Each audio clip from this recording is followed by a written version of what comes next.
Assalamualaikum warahmatullahi wabarakatuh. Nama saya Muhammad Zaki Kalamus dari kelas F3A6 dengan NPM 2023-107-15215. Di sini saya akan menjelaskan makalah yang saya buat tentang pengembangan fitur terjemahan suara bahasa daerah Indonesia pada Google Translate. Di sini ada bab 1 tentang pendahuluan, ada latar belakang. Google Translate merupakan salah satu platform layanan yang berhubung dengan terjemahan bahasa. Namun tidak terdapat layanan untuk menerjemahkan bahasa daerah di tiap negara. Terdapat lebih dari 100 bahasa yang ada pada terjemah Google. Dalam platform Google Translate, beberapa bahasa daerah di berbagai negara juga belum tercakup. Jika ada turis asing yang datang ke sebuah kota di negara tertentu dan tidak paham mengenai logat bahasa daerah tersebut, maka akan kesulitan untuk berbicara ataupun melakukan sosialisasi. Dari 100 bahasa yang ada, Google Translate belum melakukan deteksi terhadap bahasa daerah di masing-masing negara. Salah satu contohnya adalah di Indonesia. Di Indonesia terdapat 5 pulau besar dan tiap-tiap pulau memiliki dialek yang berbeda-beda. Beberapa contoh dialek bahasa yang umum digunakan di tiap pulau misalnya Sulawesi, Jawa, dan Kalimantan. Beberapa turis yang melakukan kunjungan ke Indonesia terkadang tidak memahami bahasa daerah yang diucapkan oleh penduduk lokal yang sering menggunakan dialek-dialek bahasa daerahnya dan kurang mengerti bahasa Inggris. Badan Pusat Statistik atau yang kita singkat sebagai BPS mencatat jumlah kunjungan wisatawan mancanegara yang melancong ke Indonesia pada bulan November 2017 sebanyak 1,6 juta kunjungan. Jumlah tersebut menurun sebanyak 8,42% dibanding bulan sebelumnya, yaitu 1,15 juta kunjungan. Tetapi secara tahun jumlah tersebut meningkat sebanyak 5,86% dari data yang didapatkan dan dengan kekurangan dari Google Translate yang belum dapat melakukan deteksi bahasa daerah di sebuah negara tertentu. Maka diperlukan adanya suatu yang membantu para turis saat berkunjung ataupun berlibur di Indonesia, khususnya metode Naive Bayes merupakan salah satu algoritma yang terdapat pada teknik klasifikasi.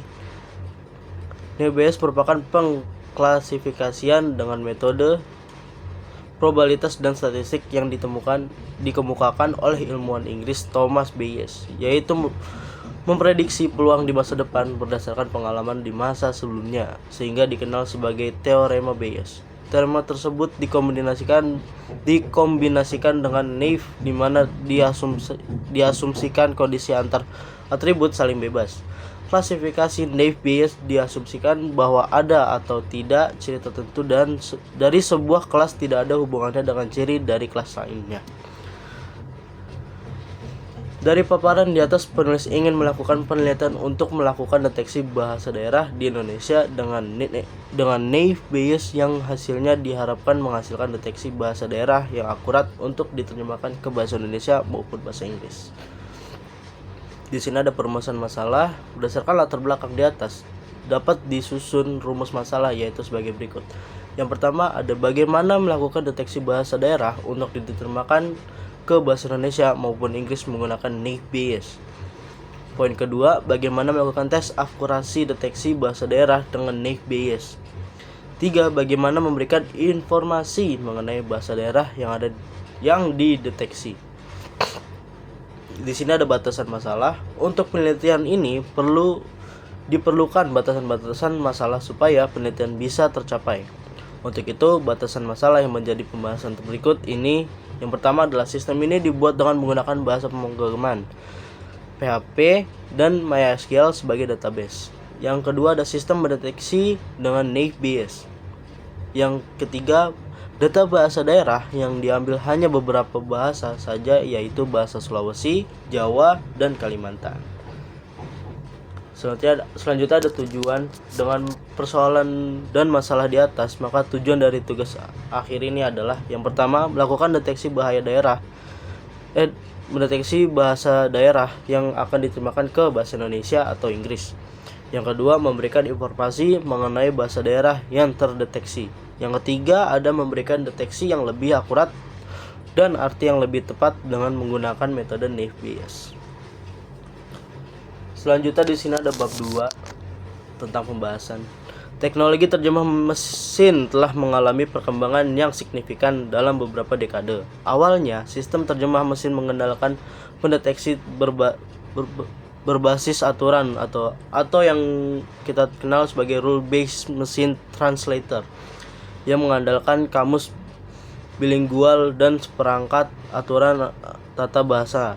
Namun, dengan kemajuan dalam bidang pemrosesan bahasa alami atau yang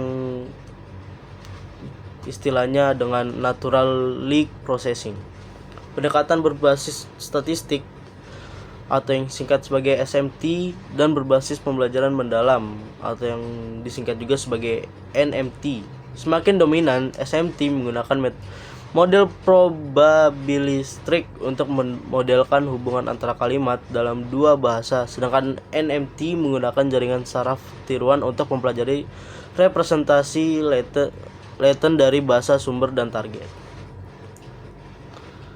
Di sini ada gambar pengenalan ucapan.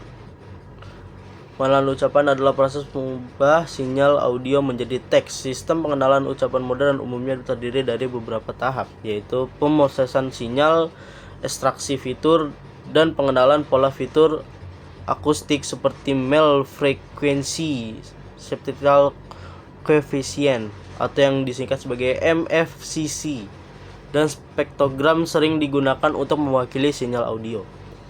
Model statistik seperti Hayden Markov Model atau yang disingkat sebagai HMM, dan model pembelajaran mendalam seperti Recurrent Neural Network atau RNN dan CNN telah berhasil diterapkan dalam pengenalan ucapan. Pemrosesan bahasa alami, Natural Language Processing. NLP adalah cabang ilmu komputer yang berfokus pada interaksi antara komputer dan bahasa manusia. Teknik-teknik NLP seperti tokenisasi, stemming, tagging, bagian ucapan, parsing, dan analisis semantik sangat penting dalam terjemahan mesin. Selain itu, teknik-teknik seperti word embedding dan konteks embedding juga berperan penting dalam mewakili kata dan kalimat dalam ruang vektor. Google Translate adalah sebuah layanan penerjemah yang sangat populer dan canggih dikembangkan oleh Google. Aplikasi ini memungkinkan Anda untuk menerjemahkan teks, frasa, atau bahkan seluruh halaman web dari satu bahasa ke bahasa lain. Keunggulannya Google Translate, yang pertama ada mudah digunakan, antarmuka yang sederhana dan intuitif membuat siapa-siapa saja menggunakan dengan cepat. Yang kedua ada banyak bahasa, yang ketiga ada terjemahan cepat, dan keempat ini ada fitur keberagaman. Yang pertama terjemahan suara, dan yang kedua terjemahan kamera. Terus lanjut lagi ada kamus dan transkripsi. Ada lagi di sini tersedia di berbagai perangkat dan semakin terus berkembang Google Translate itu. Cara menggunakan Google Translate, yang pertama itu adalah unduh dulu aplikasinya. Kedua, pilih bahasanya, mau ditranslate ke bahasa mana. Yang ketiga itu masukkan teks. Yang keempat itu dapatkan hasil terjemahannya. Kegunaannya lebih juga untuk berpergian, belajar bahasa, menerjemahkan dokumen, menonton konten asing, dan sosialisasi bersama orang-orang asing. Tips menggunakan Google Translate ini ada 3, yaitu yang pertama ada konteks sangat penting, yang kedua ada periksa kembali hasil terjemah, yang ketiga memanfaatkan fitur tambahan. Di sini ada tabel usulan pengembangan Google Translate, ada 5. Yang pertama adalah akurasi terjemahan bahasa daerah rendah, yang kedua ada waktu respon terjemah lambat, yang ketiga ada kurangnya fitur untuk penggunaan disabilitas, yang keempat ada terbatasannya dukungan bahasa, yang kelima ada akurasi terjemah gambar rendah terutama untuk teks tulisan tangan. Lanjut lagi, di sini ada fitur tambahan untuk Google Translate. Yang pertama adalah untuk terjemahan kontekstual yang lebih mendalam. Yang kedua ada terjemah berdasarkan gaya bahasa, memberikan opsi untuk memilih gaya bahasa formal, informal, atau bahkan menyesuaikan nada suara terjemah sesuai kebutuhan. Poin kedua adalah terjemah dengan mempertimbangkan konteks budaya, memahami nuansa budaya dan idiom idiom dalam bahasa yang berbeda untuk menghasilkan terjemahan yang lebih natural dan mudah dipahami. Terus ada yang kedua, di sini ada peningkatan fitur transkripsi atau real time dalam berbagai aksen, mampu mengenali berbagai aksen dan dialek dalam bahasa yang sama untuk meningkatkan akurasi transkripsi. Selanjutnya lagi ada terjemahan simultan saat transkripsi, menampilkan terjemahan secara real time saat transkripsi berlangsung sehingga pengguna dapat mengikuti percakapan dengan lebih mudah. Ada fitur-fiturnya juga. Di sini ada fitur noise selection yang lebih baik. Terus ketiga ada fitur baru untuk pengguna, kamus visual, fitur collaboration. Keempat ada integrasi dengan aplikasi lain. Integrasi dengan aplikasi dengan dokumen, integrasi dengan aplikasi presentasi atau biasanya kayak Canva atau yang lainnya. Terus yang selanjutnya ada integrasi dengan aplikasi pesan instan. Yang kelima, di sini ada 5 fitur khusus untuk bahasa tertentu. Yang pertama untuk terjemah puisi dan sajak. Kedua, terjemah teks kuno. Ketiga, bahasa isyarat. Keempat, ada pengembangan lebih lanjut kecerdasan buatan. Kelima, ada neural machine translator yang sangat canggih. Selanjutnya ada terjemahan suara ke teks sebaliknya untuk berbagai format audio seperti musik, podcast, dan lain-lain. Selanjutnya ada fitur untuk mengenali bahasa tulisan tangan. Selanjutnya ada juga untuk opsi penyimpan riwayat terjemah dan membuat kamus pribadi. Selanjutnya ada integrasi dengan alat bantu belajar bahasa lainnya seperti Duolingo dan Memrise. Selanjutnya di sini ada Usercast, pengembangan fitur terjemah suara bahasa daerah Indonesia pada Google Translate. Usercast ini bertujuan untuk menggambarkan bagaimana seorang pengguna dapat memanfaatkan fitur terjemah suara bahasa daerah di Indonesia pada Google Translate.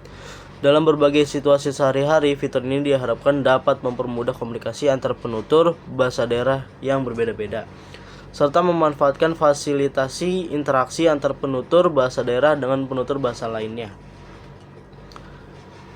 Di sini saya punya kesimpulan, penelitian ini berhasil mengembangkan sistem terjemah suara untuk bahasa daerah Indonesia pada platform Google Translate. Melalui penerapan teknik pengelolaan bahasa alami dan pembelajaran mesin, sistem ini mampu menerjemahkan ucapan dalam bahasa daerah menjadi bahasa Indonesia dan sebaliknya. Hasil evaluasi menunjukkan bahwa sistem yang dikembangkan memiliki akurasi yang cukup baik dalam menerjemahkan kata-kata frasa umum. Namun sistem masih perlu ditingkatkan untuk menangani variasi dialek, kosakata khusus, dan konteks yang lebih kompleks. Penelitian ini memberikan kontribusi pada pelestarian bahasa daerah dan pengembangan teknologi bahasa alami di Indonesia. Sistem terjemah suara yang dikembangkan dapat menjadi alat bantu yang efektif untuk pelajaran bahasa daerah, komunikasi antar penutur bahasa yang berbeda, serta promosi budaya lokal. Di sini saya juga punya saran. Yang pertama ada pengembangan berkelanjutan, evaluasi reguler terhadap efektivitas fitur. Terus selanjutnya ada pembaruan database konteks budaya, peningkatan algoritma pembelajaran. Terus poin kedua adalah penelitian lanjutan, eksplorasi teknologi AI terbaru, studi dampak sosial budaya, analisis kebutuhan spesifik per negara. Dan ini terakhir ada daftar pustaka. Mungkin segitu aja presentasi dari saya. Mohon lebihnya mohon maaf bila ada salah kata. Saya Muhammad Zaki Kalamus pamit. Assalamualaikum warahmatullahi wabarakatuh.